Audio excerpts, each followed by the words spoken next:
તારે મને એક ક્ષત્રિય પુરુષ માટે એક વીરવલ રાજપૂત માટે એક ભગવાન રામનો એક સંત બોલવાની ઈચ્છા થાય છે. અરે હવે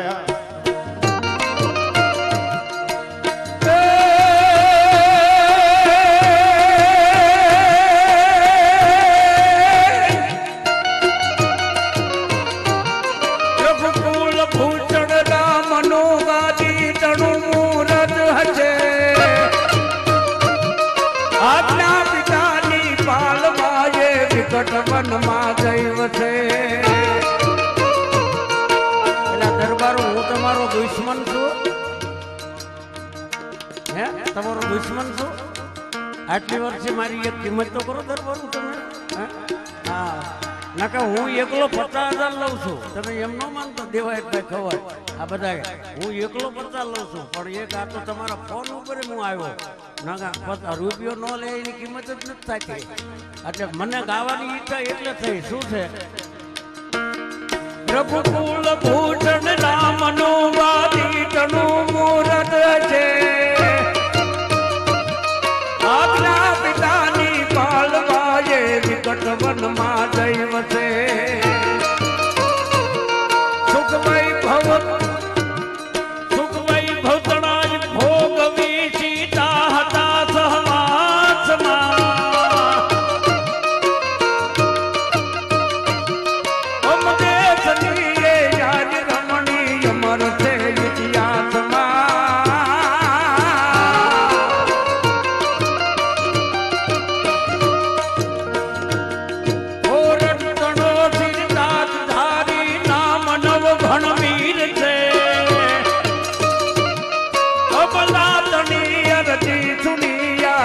નથી રુધિર છે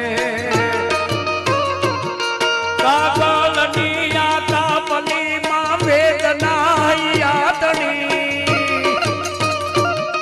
માટીને વેલો આવજે ઓ રાતના દરવાદળ માટીને વેલો આવજે ઓ રાતના દરવાદળ.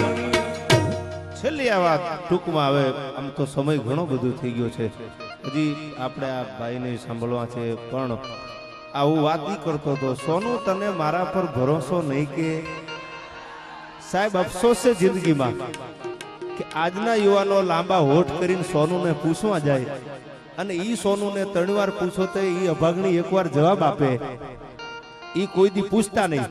સાહેબા દેશ ભરોસાનો છે આયા ભરોહો જેને જેને ભગવાનની માથે રાખ્યો તો બિલખાના પાદરમાં ખાંડણીયામાં દીકરાને ખરબી દીધો તો ભગવાનની માથે ભરોહો રાખી અને સીબી રાજાએ જાંગને કાપી નાખી. ઈ સોનુને પૂછવાનું ન હોય તને ભરોસો છે કે નથી એને ભરોહો હોય તો આવે 3 વાર નકર જાય હોનું તેલ પીવા ભાઈ. આ દેશ સોનુનો નથી આ તો મઢડા વાળી હોનબાઈનો છે. આ દેશ અમીરસિંહજી ગોહિલ જેવાનો છે સાહેબ. આયા એને પૂછવાનું હોય જ નહીં.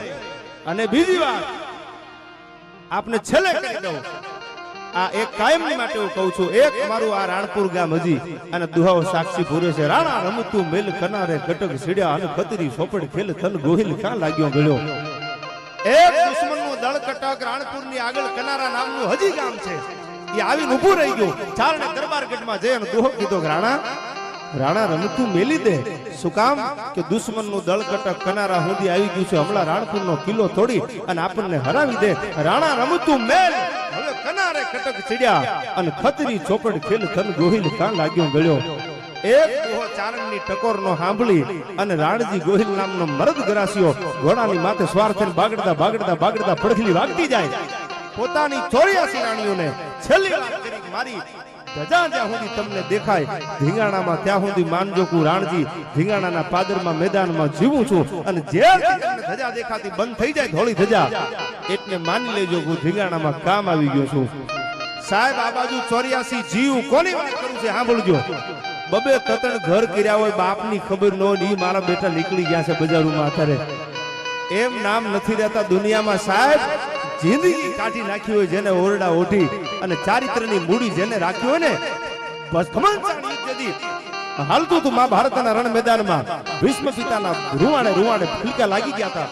તેથી કોઈ કીધું તમે તો ચારિત્રવાન હતા તમારી જિંદગીમાં તમે બ્રહ્મચર્યનું વ્રત પાળ્યું હતું ખીમજીભાઈ તો તમારું મોત કમોત શું કામ છેલ્લી વાત આ ભીષ્મ પિતા બાણ છયા ઉપર હું તો જવાબ આપે છે કે હું બ્રહ્મચર્ય હતો, મારી આગળ ચારિત્રની મૂડી હતી, મેં કોઈ દી કોની સામું મીટ નથી માંડી, પણ મારું કમોત આવ્યુંનું કારણ એક જ હતું કે ભરી સભામાં જેથી દ્રૌપદીના ચીર દુશાસન જોડતો અને ક્ષત્રિય થઈને હેઠું જોઈને બેઠો તો ને એટલે ભગવાનને કીધું તું મને કમોત આપજે, મને સારું મોત ન આપતો.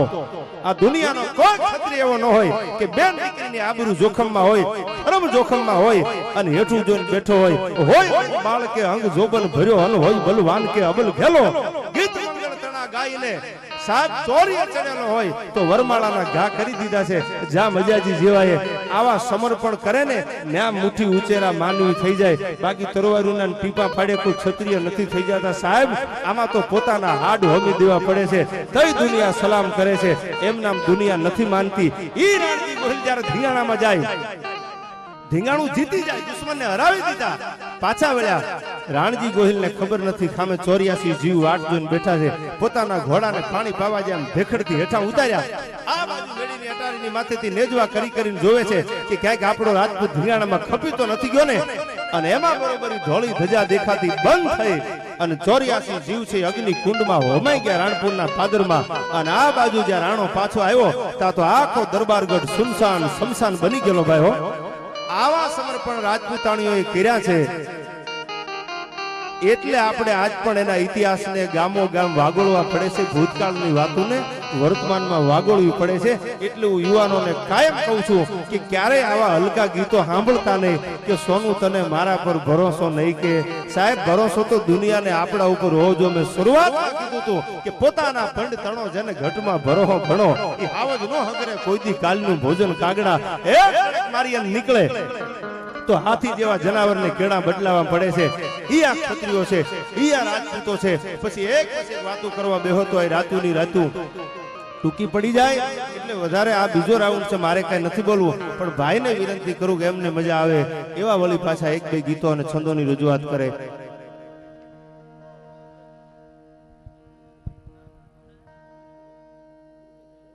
હવે ભાઈને ઝાલા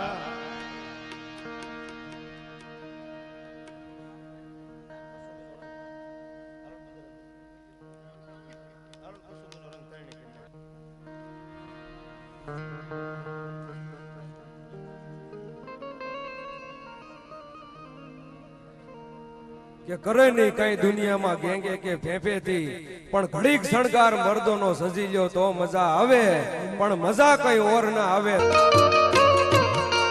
ઈ બાપના ઉપકારની તરતીતમાં હોય સમરતી, નરપતિ હોરઠ તણા નવ ઘણવેર કરને ભૂપતિ. હવે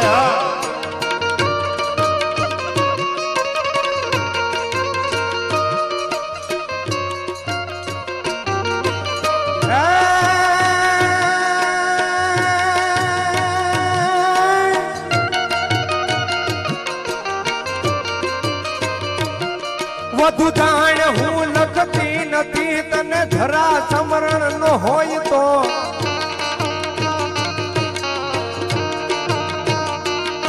વધુ જાણ હું લખતી નથી તને જરા સમરણ નો હોય તો,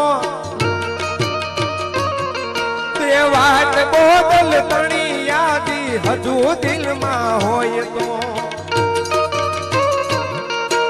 બાપના ઉપકારની તરતીતમાં હોય સમરતી, નરપતિ હોરઠ તણા નવ ઘણવેર કરને ભૂપતિ.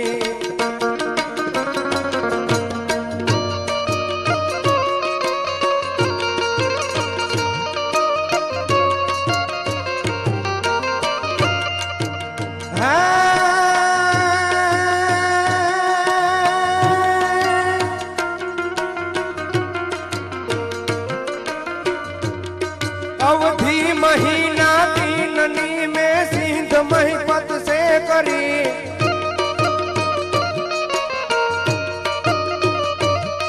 वीराय वधवी तीज से तो मान दे जाहल मरी.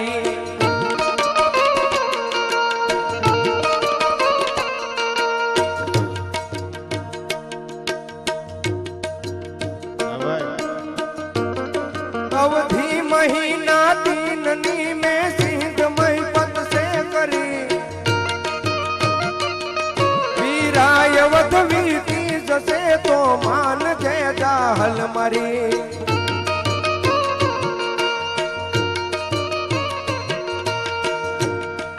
ઈ દેવાય ગોદલની દીકરી એમ કે જાહલ, અને જ્યારે સિંધમાં સુમરા એને કેદ કરી ત્યારે 9 સોરઠનો નાથ, જુનાણાનો ધણી, એમ કહેવાય કે 9 લાખ ઘોડા લઈને આવ્યો તેથી સિંધમાં.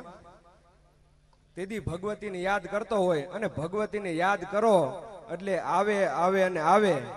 કારણ કે અરજી સુણીને આવતી તીરે મારી સાદરે સુણીને સિધાવતી તીરે મારી ખોડલ મારે